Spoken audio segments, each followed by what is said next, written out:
Literally, yes, we are. The image, and you're reading the density of light in a way that is predictive. To be able to recreate images that an individual has seen, feelings that an individual has felt, sounds, music that an individual has heard, simply from interpreting the pattern and registry of a brain scan. In a very real sense, what we're doing is we're taking images, levels of density of light, computational inference of each little box that's being scanned in the brain, and we're doing exactly as you're doing right here. Look at the word. Look at this word. You see a little circle, and a little circle with a line, a straight line, and a little loop. And in your head, what you're saying is C-A-N, can. That means something to you. So what you're doing is you're scanning the lines, you're scanning the image, and you're reading the word. You're inferring meaning what that word is.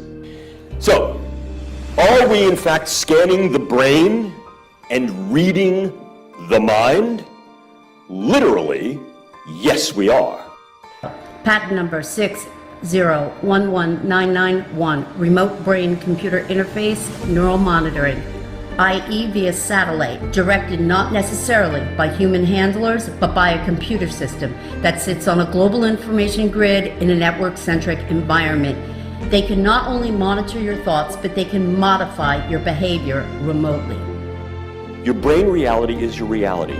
And if in fact I can import information into that brain and take outputs from that brain and link that to an avatar so that brain thinks that it's embodied and moving in the world and experiencing the world, can we do this?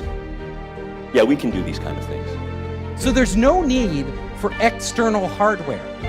Once we tap into the brain, there is the potential that our minds itself can actually create overlays of AR and VR. If we have algorithms that stimulate the right things and give it the right data, we could literally see a screen pop up. We call it hallucinating, right? But these would be controlled hallucinations run by algorithms that would give us everything AR would without any glasses. So that when that person goes to speak out about it, when they go to seek help from their fellow human beings, they will conclude that this person must be crazy.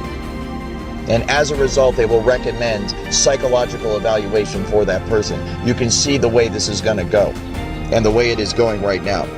As good people, helpless people that are being abused and tortured and enslaved and experimented upon in America today, American citizens cry out for help from their fellow Americans, and their fellow Americans say, why don't you take some Prozac because we think you're schizophrenic? When this is a highly technical program, all of the symptoms are induced by a technology that is so fucking sophisticated, it is horrifying beyond description. Now talk to us about how you distinguish between something that is artificially being beamed in, voices being beamed into you with this technology, versus somebody who really is schizophrenic. I'm glad you asked that, because I especially being a medical doctor, I don't want to come across as everybody hearing voices is being victimized by technology. Certainly schizophrenia exists. For one, schizophrenia is not quite as common, I think, as the press has led people to believe. It's still, severe schizophrenia is still a relatively rare disorder. You don't see it in high-functioning, educated individuals who all of a sudden turned 40 years old and acutely became schizophrenic overnight. Also, if you talk to schizophrenics about what they're hearing, typically it's garbled voices like you hear in a subway. The people that are being victimized by this technology are hearing the voices of people that are obviously watching them. Oftentimes they'll know the names of these voices. The other thing with schizophrenia is schizophrenia does respond to treatment.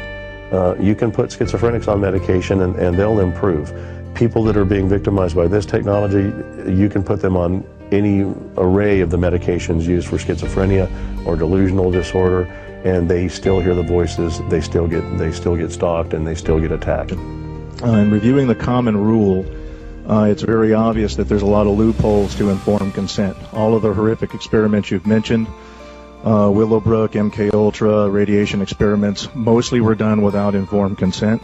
They were funded by the DoD and intelligence agencies. where I'm not even so sure you would know if there's an IRB, much less if an IRB is looking at informed consent. As a physician, relative to some of what you're hearing today in the community, we are seeing an alarming rate of complaints of use of electromagnetic weapons, microwave auditory effects, silent sound spectrum, EEG cloning, which has taken the lab out of the laboratory and into the home. Most of these, from the research that we reviewed, can be done remotely. It seems to be more weapons research than medical research. I personally corresponded with upwards of 1,500 victims, all complaining of identical complaints from every state in the nation of being exposed to electromagnetic radiation, non-ionizing radiation for the use of cognitive control or behavior control. I gained a lot of confidence